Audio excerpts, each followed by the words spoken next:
Good morning, my name is Dan Murphy. I'm a criminal defense lawyer in Edmonton, Alberta. Today I'm going to talk about an article in the Edmonton Journal which discusses the perceived increase in crime rates. 68% of Albertans, at least by the survey they conducted, and there's no information as to how they got the numbers, believe that crime is on the rise.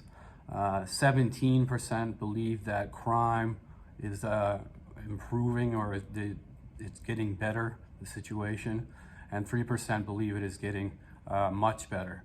The political parties are opposed in terms of philosophy. So the UCP believes that this is a policing issue, and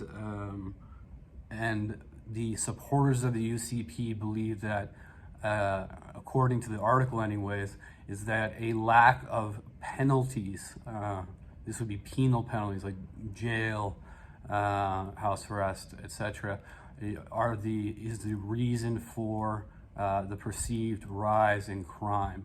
Whereas the NDP supporters believe it's an issue of mental health issues and addiction, which is resulting in an increase in crime. Now, we have neighbors to the south who impose stifling sentences upon people, extreme penalties, long jail sentences, and this has had little to no effect. So there's already a model out there which shows us that jail sentences which are longer in nature do not result in reduced crime rates. Socioeconomic factors, however, are things to focus on. The UCP has made promises about dealing with addiction issues, however, has failed to build specific recovery centers, and this is significantly problematic, as there are, obviously, anyone who's been downtown Edmonton, significant issues with addiction and problems with homelessness and mental health. The parties are on the same side as relates to drug addiction. However, the article fails to explain what the supporters are on the side of. If it's strict penalties, I can say I disagree with this. I've been a prosecutor. As a prosecutor, throwing someone in jail for a lengthy period of time did not rehabilitate them, did not result in less criminality. In fact, often when someone becomes institutionalized through the penal system, they become more problematic as relates to criminality. So safe centers and addiction centers are critically important. What the article does point out, though, is that despite the UCP's lip service to addiction, the results in terms of referrals are extremely low. So in February, there were 5 referrals, 5 in Edmonton to the Safe Site Addiction Center. And this is the equivalent of what happened last February.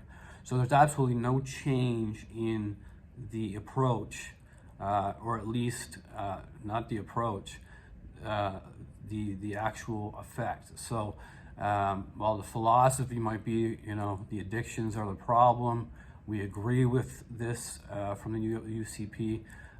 They're not increasing the number of referrals. They're not increasing the funding for these centers.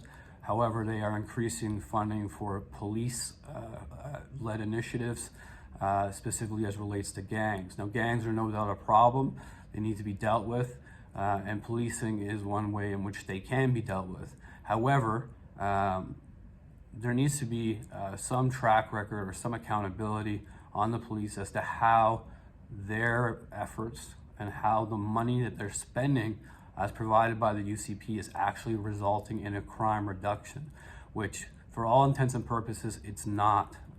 We see an increase in violence on the LRT. I believe I read a statistic of a 58% increase, and obviously members throughout the city, citizens feel unsafe, with a number of 68% believing that crime is rising, is concerning. Now, this could be a result of media coverage. This could be a result of police fear-mongering because they receive more funding. If society believes that crime is going up, police are a solution, and police can receive money as a result. So in my experience as a prosecutor and as a criminal defense lawyer, it is the socioeconomic factors and mental health issues which are at the forefront of the problem. If those are addressed and addiction issues are addressed, who's the drug dealer selling to if there's no addicts? Who are the gang members pushing to buy drugs if the individuals are provided safe housing and opportunities to address their addiction issues? So from my perspective, the NDP and their perspective, at least their supporters and their from their perspective, are correct that socioeconomic factors need to be addressed. Mental health and addiction needs to be addressed, and no doubt policing is important and should be funded. I'm not arguing for defunding the police, nor would I ever. However, I think that we need to be more creative in our solutions and also really take a look at these numbers. If 68% of Albertans are feeling unsafe, it's the responsibility of the government to address that issue and explain as to how they're going to address that issue. Saying that it's an addiction problem and then not providing the services, not providing more addiction centers in the downtown area where a lot of these issues are more prominent is aggravating and will likely lead to more crime. I completely disagree, and I adamantly disagree that putting people in jail for longer periods of time, especially these low-level addicts, is going to solve anything. Anyone who knows anything about the jails knows there's readily access to drugs and illicit contraband in the centers, just as there is outside of the centers. So from my perspective, no, jail sentences which are longer are not going to solve the problem. It's going to be a joint effort between social workers and police, and police accepting social workers as a critical element of their policing. They need social workers with them when they're dealing with drug addicts. They need social workers with them when they're making these referrals to addiction centers. 5 referrals in a city the size of Edmonton is unbelievable. It's despicable. It has to be improved. So that's just my take on some numbers that are being provided by the Edmonton Journal. Again, I don't know the source of these numbers. I don't know where what surveys they conducted to come up with these numbers, but they're concerning nevertheless. And we should feel safe in our city, and how we feel safe is an issue for debate, but there's numbers that prove, and there's statistics that prove we're not the only society with issues. We're not the only city with problems. And we have BC to the west, where drug addiction is treated as a health issue rather than a criminal issue.